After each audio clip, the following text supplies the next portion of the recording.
Noticias en profundidad. Pauta de análisis en la 100.5. 8:35 y estamos de vuelta aquí en Pauta de Análisis con nuestros panelistas. Ya estábamos analizando todo lo que está pasando porque hay varias cosas sucediendo en paralelo, pero saludamos a Carlos Ominami, presidente de Chile 21, que está con nosotros de manera presencial, en cuerpo presente. Echábamos de menos, señor Ominami. Sí, No, yo también la echaba mucho de menos. Sí, se fue también, mucho rato, se fue mucho rato. Pero bueno, aquí estamos disponibles para poder animar la conversación. Vamos a partir por el señor Rodrigo Villa, porque la verdad... Y que no lo hemos saludado, No, ya vamos a ir con Carlos, porque es interesante lo que pasó ayer con la mesa del Senado, que hay dos maneras de verlo.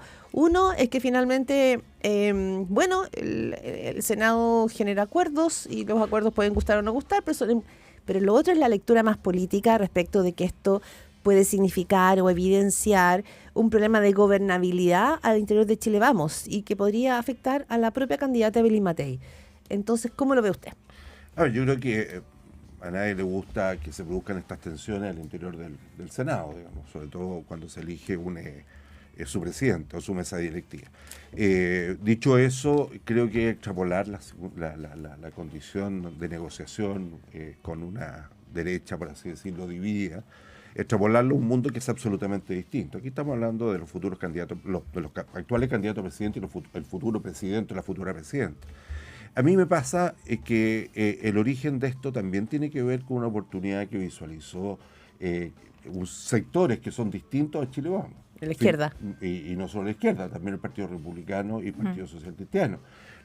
A mí no me gusta que haya competido dos senadores de Chile Vamos. Eso es como principio, Ya. por lo cual no voy a justificar eso. No me gusta. ¿Pero te parece bien lo que hizo Manuel José Osandón? Me parece que debe haberse agotado cualquier instancia de negociación y conversación al interior de Chile Vamos. Eso siempre se da. Las negociaciones son complejas en todo ámbito de cosas, en la política con mayor razón. Y esa instancia de conversación debe haberse extendido hasta lograr un acuerdo. Dicho eso, creo que el oficialismo encontró una ventanita, una oportunidad, ¿no es cierto? No lo puedo criticar, pero sí, dejemos constatado el hecho político. Aquí votó desde republicano, pasando por social cristiano, hasta el Partido Comunista. Juntos. Todos juntos. No habíamos ¿para visto qué? nunca una cosa Claro, así. ¿para qué? La pregunta es porque sí, yo tengo mucho respeto por el senador Osandón. Es decir, para apoyarlo sí, pero también para generar la legítima pregunta que está haciendo usted, Claudio, hoy día. Es decir, que eso genera un eco posterior que tiene que ver con, con que si hay gobernanza, hay gobernabilidad. Yo creo que son fenómenos distintos, situaciones distintas, y no afecta lo que se ha comentado en algunas partes. Ya, tú dices que eso es digamos, extrapolar demasiado, pero en la práctica lo que vimos ayer es que es una derecha que no es que estaba dividida entre republicanos y Chile Vamos, que es la división que hoy día se ve en la carrera presidencial, ¿cierto?, con incluso los libertarios, sino que adentro de Chile Vamos hubo dos candidatos. O sea, el acuerdo que había o la negociación que había fracasó porque le salió competencia a Felipe Kast de otro del primo hermano, digamos, del socio. Entonces, ¿cuál es la extrapolación? Es que uno dice, si no son capaces de ponerse de acuerdo en algo así, aquí en el Congreso, ¿van a poder ponerse de acuerdo a la hora si es que llegan a ser gobierno? Insisto, Connie, son dinámicas distintas. No es exagerado eso, ¿no? Es hacer esa extrapolación. Esa extrapolación yo no estoy de acuerdo. Okay. Usted podrá plantearla como legítima, ¿no es cierto? No, es distinto. La plantea el Mercurio hoy día muy. Sí, y también escuché la respuesta del senador Osandón. Le mandaba muchos saludos. A lo mismo. Es legítimo, si yo no estoy discutiendo, pero yo lo que planteo, Connie, es lo siguiente. Aquí se aprovechó una oportunidad de una diferencia sobre la cual no me quiero referir. Es una diferencia que no fue conveniente, que no se logró solucionar al interior, a puertas cerradas al interior de Chile Vamos, y se aprovechó ¿por quién? Por el oficialismo y por el Partido Republicano.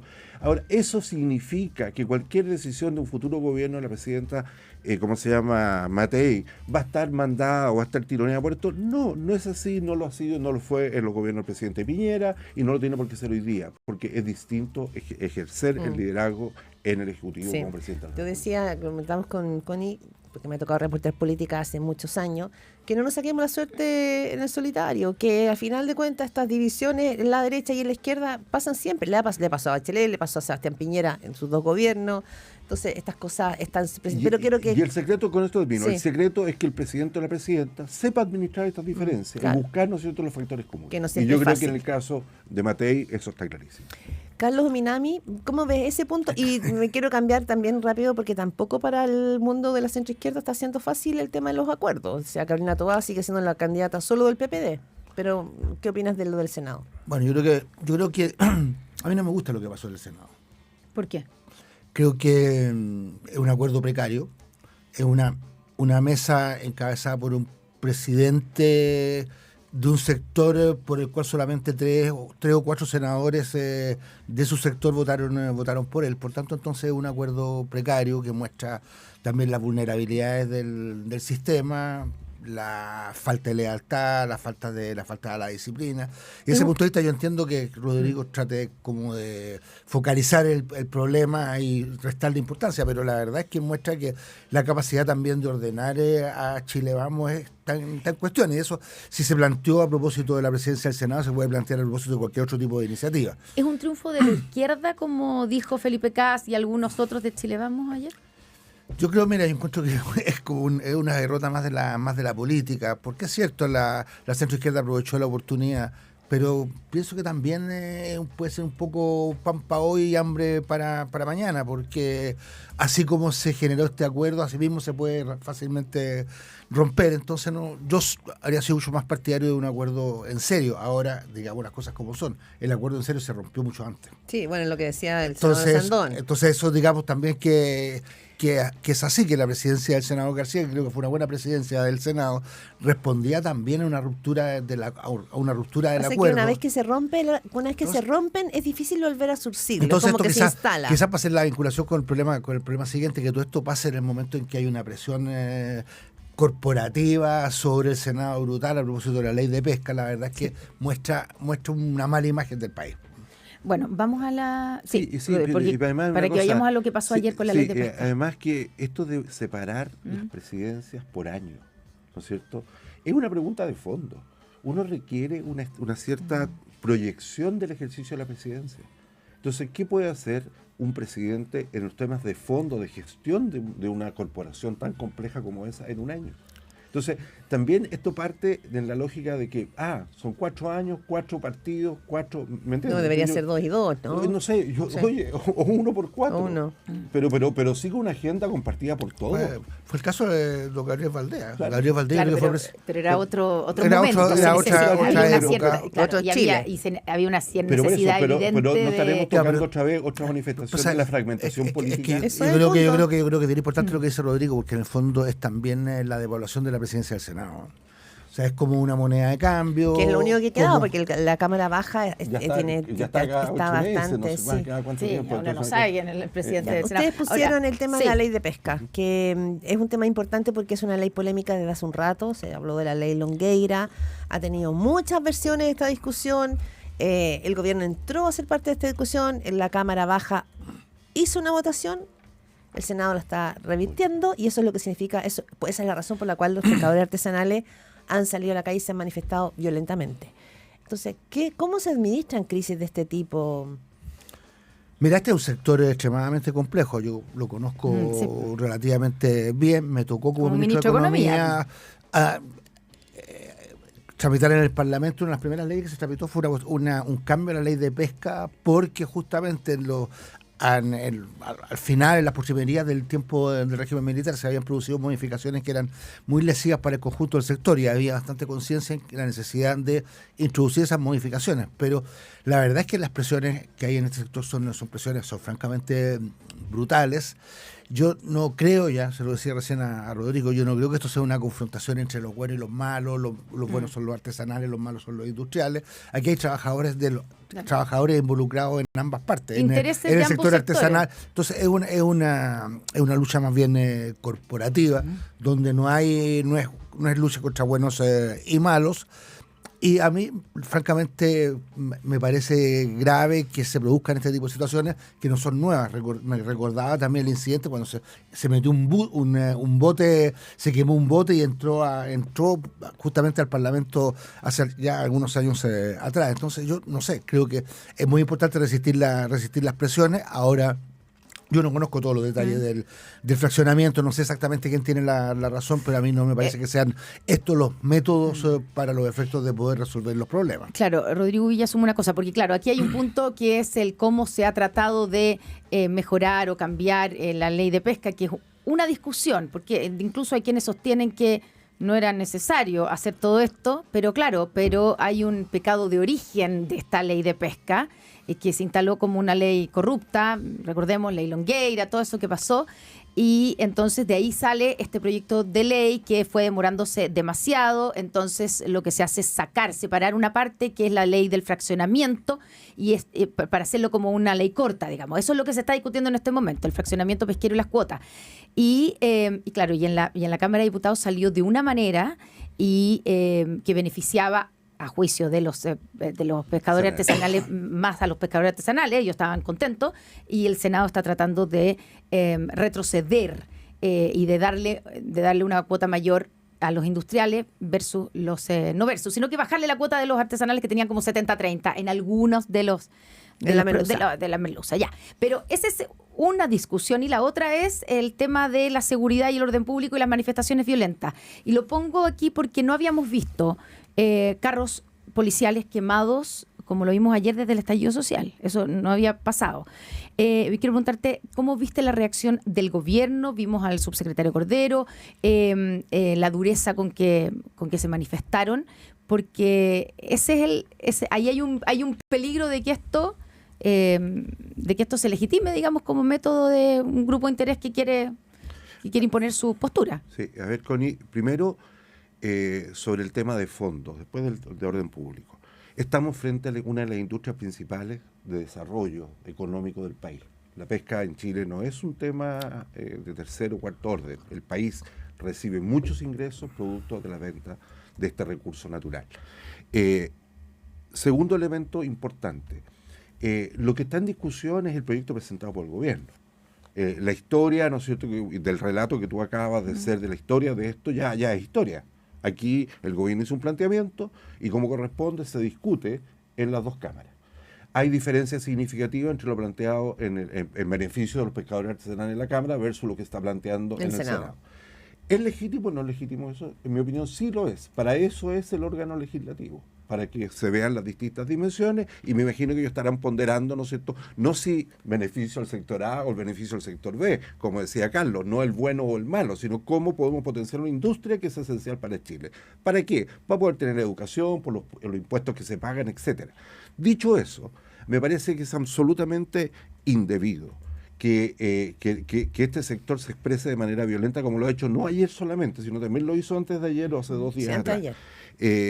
Y segundo, me llama la atención, y Carlos tendrá que reconocer que los ministros, ¿no es cierto?, que llevan los proyectos de ley, tienen que permanentemente, en la tramitación de los proyectos, hablar con todos los sectores. Eso no es indebido. Mantener diálogo eso no es lobby. Eso no, o sea, aquí se ha estigmatizado cuando hay ministerios, ¿no es cierto?, que frente a temáticas tan importantes como esta, conversan con los distintos. Se hace con la ley de lobby, etc. Yo creo que aquí falta gestión política por parte del Ministerio de Economía es el que lo lleva. Segundo, el tema de orden público. Nada justifica los niveles de violencia. Y ahí me parece, yo no vi al ministro Lizalde, no sé si habré visto pocas noticias. Pero estaba el subsecretario Luis Cordero. Sí. Pero ¿estaba dónde?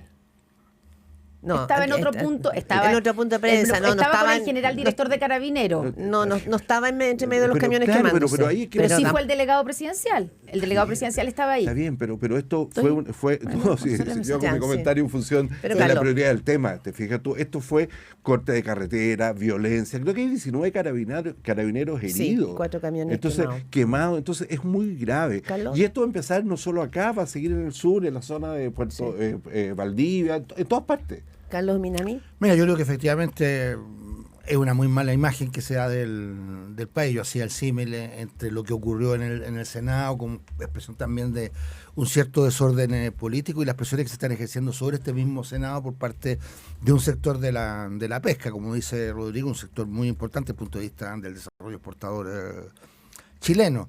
Ahora, yo no sé, creo también que esto tiene que ver con un cierto debilitamiento de la autoridad.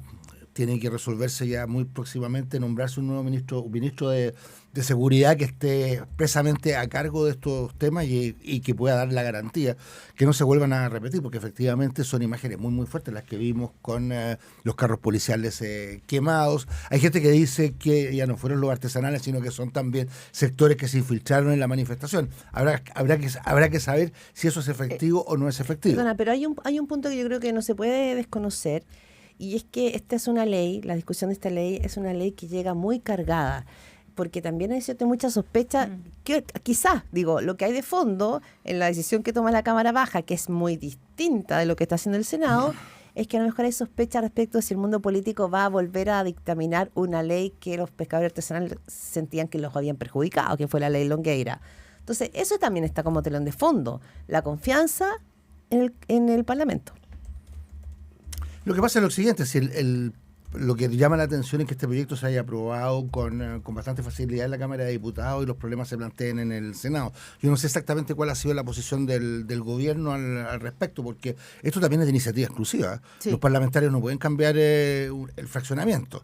Son indicaciones que son responsabilidad exclusiva del Ejecutivo. Entonces, a mí me llama la atención también un cierto cambio de opinión, porque si el proyecto se aprobó en la Cámara de Diputados conforme a conforme a los criterios que el gobierno había planteado, no veo por qué debiera esto producir cambios importantes en el Senado, que son los que han generado también todo este tipo de incidentes. Y que probablemente después va a terminar en una mixta. Oye, pero si cada vez que se aprueba una norma que no me gusta, la primera reacción es desconfiar de la institucionalidad. Son corruptos, son malos, están vendidos, etcétera. Entonces, ¿dónde queda el país? Es decir, aquí el Congreso tiene que dirimir con posiciones distintas. Y aquí hay dos intereses, sí, son contrapuestos. El interés del pescador artesanal es contrapuesto, aparentemente, yo no soy un experto, con el interés de la industria. Pero al país le interesa que los dos, ¿no es cierto?, progresen, crezcan. Y eso, yo no puedo acusar porque se corrió el guarismo de 60 a 35 o a 60 a 65, no puedo acusar que el otro tomó decisiones espurias. Y como tomó, siguiendo tu lógica, Claudia, sí. No, es una pregunta. Como supuestamente tomó una decisión espuria, entonces yo salgo a la calle y quemar vehículos. Entonces, la violencia esa cadena es otra cosa. Yo creo que es una cosa de locos. Aquí, si no, ¿para qué existe el Congreso? Si no es para colegislar con el presidente. Sí, no, ¿ya? Estamos claros que la manera en como va desencajando es otra cosa. Lo que digo es que fue el mismo Congreso el que discutió la ley de pesca, y lo que genera también, ¿no es cierto?, al menos interrogante respecto de cómo venía la ley de pesca. Es de las leyes, efectivamente, que es la ley más polémica. Hay sospechas. A eso me refiero. Para nada que eso pueda explicar. No, si yo no estoy diciendo que tú justifiques la consecuencia. Por favor. Lo que yo te digo es que voy a la primera análisis. Se presenta un proyecto, puede gustarle a uno de los dos sectores, presentado por el Ejecutivo, vota en la Cámara de Diputados, puede gustarle a ese mismo sector, cambia en algo la diferencia en el Senado y estoy dispuesto a plantear de que aquí hay algo raro, ¿me entiendes? O sea, ¿cómo queda la institucionalidad? ¿Cómo queda lo que es permanente? Y es ahí donde yo le asigno un rol al ministro, y le asigno también un rol yo no seguí el tema, igual que Carlos, pero fueron a los pescadores artesanales y los industriales a las comisiones a explicar sus puntos. Sí, ¿Hay transparencia respecto a esa discusión? Bueno, ahora se correr medio punto de un lado para el otro? Ahora se aplazó, de hecho, la votación porque van nuevamente a recibir por lo menos a 10 organizaciones distintas. Se nos acabó el tiempo, pero solamente ustedes hablaron del Ministerio de Seguridad. Hoy día podría ser el día. ¿Quién va a ser el ministro de Seguridad? ¿Por quién apuestan ustedes? Si hay que apostar, yo diría que va a ser el subsecretario Cordero. Yo diría lo mismo. No sé si así el café corre por la calle. Salvo un conejo del sombrero. La verdad, pauta, perdón. Sí, ya. Está todo bien. Tranquilo. 8:54 de la mañana y vamos cerrando esta pauta de